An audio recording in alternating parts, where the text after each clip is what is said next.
आंखों से दिल में उतर के।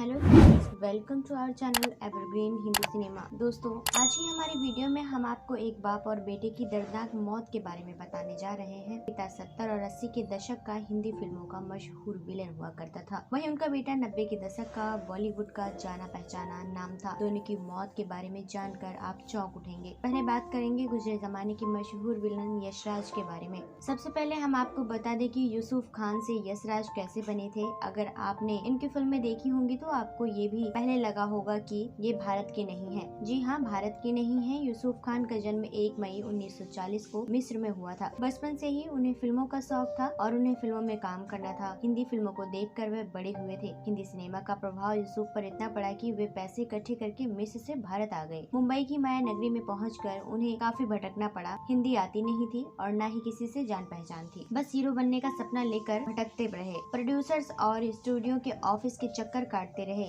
जहाँ भी जाते थे उन्हें मुड़ मुड़ कर लोग देखते थे, क्योंकि उनकी कद काठी और गोरा चिट्टा रंग था, लेकिन उन्हें कोई काम नहीं दे रहा था। 2 सालों तक इसी तरह से भटकते रहे। फिर एक दिन उनकी किस्मत ने साथ दिया। 1967 के आसपास की बात होगी। डायरेक्टर गीता प्रिया की नजर इन पर पड़ी और उन्होंने अपनी फिल्म में हीरो बना दिया।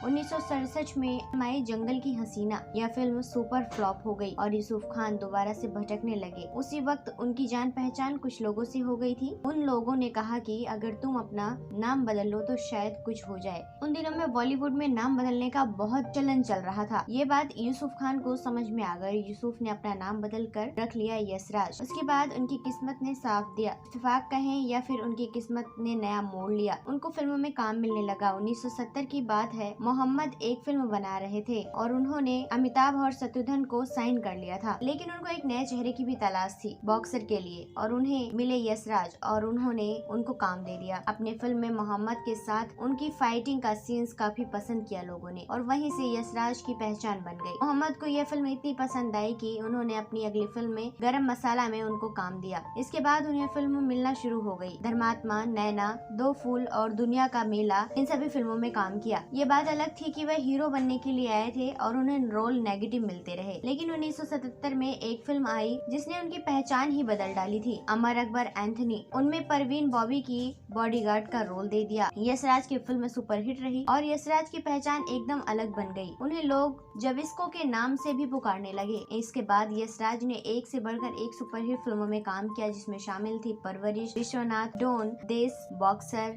यशराज का सपना पूरा हुआ और ये फेमस होते जा रहे थे। लेकिन एक दिन ऐसा हुआ कि सब तबाह हो गया। यूसुफ ने भारत में ही शादी की फरजाना नाम की एक लड़की से। दोनों के 3 बच्चे हुए, फराज खान, फहद अबूशर, फादिया अबूशर। सब कुछ बहुत अच्छा चल रहा था। एक दिन वह फिल्म की शूटिंग के लिए गए थे। उस दिन सुबह की शूटिंग शुरू होनी थी। उन्होंने सीन शूट किए और अचानक उनकी तबीयत खराब होने लगी। सेट पर ही धमाल मच गया। उनके सिर दर्द हुआ और चक्कर आने लग गया और बेहोश होते होते तक लोगों ने उन्हें हॉस्पिटल ले गए। लेकिन अस्पताल जाते ही पता चला कि उनकी मौत हो चुकी है। असल में उन्हें कोई बीमारी थी और उन्हें पता भी नहीं था। उन्हें ब्रेन हेमरेज हो गया था और 47 साल की उम्र में उनका निधन हो गया। दोस्तों, हैरानी की बात तो यह है कि पिता के जैसी ही किस्मत बेटा भी लिखवा कर लाया। 1987 के आसपास की बात है। लीड हीरो के ऑडिशन चल रहे थे। सलमान खान सहित और कई हीरो शामिल थे। इसी में एक लड़का आया जिसकी उम्र लगभग 17-18 साल की थी और दिखने में बेहद खूबसूरत था। इस खूबसूरत लड़के को देखते ही सब भूल बैठे। इसे सिलेक्ट कर लिया गया, लेकिन बदनसीब ऐसी पलटी कि वह लड़का बाहर हो गया और सलमान खान रातों रात स्टार बन गए। इस एक्टर के बदनसीबी ने भी कभी साथ नहीं छोड़ा। बात हो रही है बॉलीवुड अभिनेता फराज खान की। 90 के दशक में जाना पहचाना नाम और चेहरा हुआ करते थे। 27 मई 1970 को मुंबई में पैदा हुए फराज एक्टर यूसुफ खान के सबसे बड़े बेटे थे। पिता फिल्मों में थे तो बेटे को भी एक्टिंग का शौक था। सबसे खास बात यह थी कि वह कद काठी में भी हीरो के जैसे ही दिखते थे। अगर किस्मत ने धोखा न दिया होता तो वे आज कहीं और होते। मैंने प्यार किया फिल्म जिसकी वजह से सलमान खान रातों रात स्टार बन गए थे, वह फिल्म उनको मिलने वाली थी। मैंने प्यार किया कि असली हीरो फराज खान ही थे, लेकिन उनकी बदनसीबी ले डूबी। हुआ क्या था, हीरो के तौर पर फराज खान को सिलेक्ट कर लिया गया था और एडवांस फीस भी जमा हो गई थी। बस शूटिंग की तैयारी थी, लेकिन अचानक फराज खान की तबीयत बिगड़ गई और कई दिन इंतजार करने के बावजूद भी उनकी तबीयत में कोई सुधार नहीं आ रहा था। ऐसे में फिल्म की शूटिंग लेट होती जा रही थी। इसलिए अचानक प्रोड्यूसर्स को एक और हीरो चुनना पड़ा, जिसको उन्होंने सलमान खान को चुना और रातों रात वे सुपरस्टार बन गए। कहा जाता है कि अगर फराज खान की तबीयत न बिगड़ी होती तो आज फराज खान उनकी जगह होते। इसके बाद एक और फिल्म में उन्होंने काम किया, लेकिन उनको कोई पहचान नहीं मिल सकी। फिर इसके बाद उनकी सबसे अच्छी फिल्म आई मेहंदी, जो कि रानी मुखर्जी के साथ थी। फराज हीरो बने, लेकिन उनकी बदनसीबी ने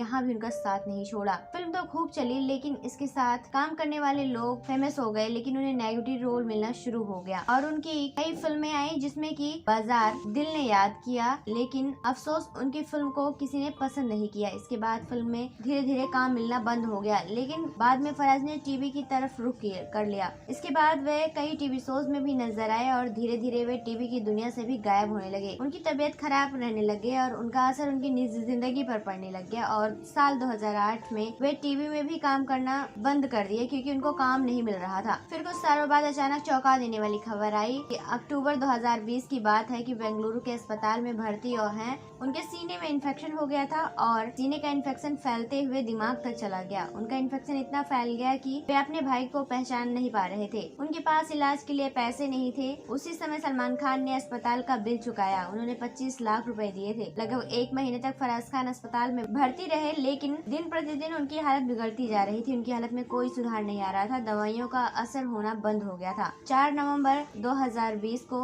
49 साल की उम्र में बेंगलुरु में उनकी मौत हो गई। इतनी ही कम उम्र में उनके पिता की तरह ही बेटी की भी मौत हो गई। तो दोस्तों, आपको ये बाप बेटी की जोड़ी कैसी लगती है? इनकी मूवीज आपको कैसी लगी हैं? आप अपनी राय हमें कमेंट बॉक्स में कमेंट करके जरूर बताएं। साथ ही तमाम ऐसी और खबरों को पाने के लिए आप हमारे चैनल को सब्सक्राइब करना ना भूलें।